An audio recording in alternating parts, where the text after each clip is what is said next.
met her, I was in darkness, in shambles and crumbling, oriented to sexual fiction fantasies, losing factual love horrific. Growing up without a father, but I still hear him whisper to my eardrums, saying they were meant for us. So I viewed her in the corner of my mirror, though I met her before we were conceived, yet convicted by these emotions. So I convinced myself, demanding and demonstrating that which I was mentored for and mentored by.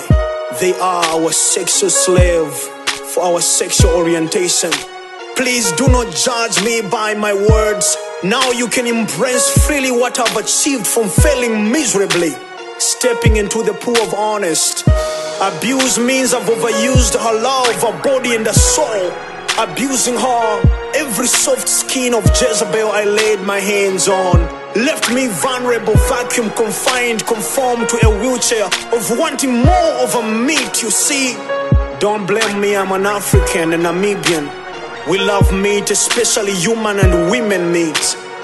I am dying because I tasted time and creates more vacuum in my innermost soul, because I wrote on her forehead that she will be my wife without beauty to be presented to my associates.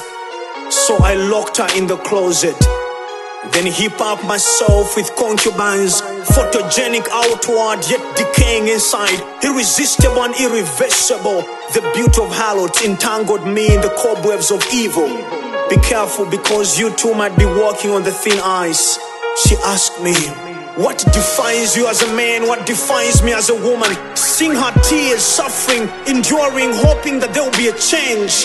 Suddenly I hear her screaming, say, Tony, why have you reduced our capacity to ashes of sex? As I whisper to her calmly, this is beyond my power. It's culturally rooted, societally shaped, globally lost, just as rooted from the ground. They try to cut off the branches. It's impossible, I'm addicted. It runs in my breath, blood and psychic. So they tried and I tried to justify my evil deeds, unless of course clean the cause caused by cursed that causes me to conform. Unless of course I come to contact with a concoction that causing my conscience to spew the unworthy cultural norms. Maybe, just maybe, unless of course I make up my mind to step out of the gender box. But it seems she already knew, and she was already aware of my brokenness and vagabond within my kingdom. So she vowed to stay by me in the midst of darkness. At last, due to her words of wisdom, prayer and tears, the spell was broken. Now I'm still battling with the guilty of consciousness of abusing her and abusing him with all my concubines.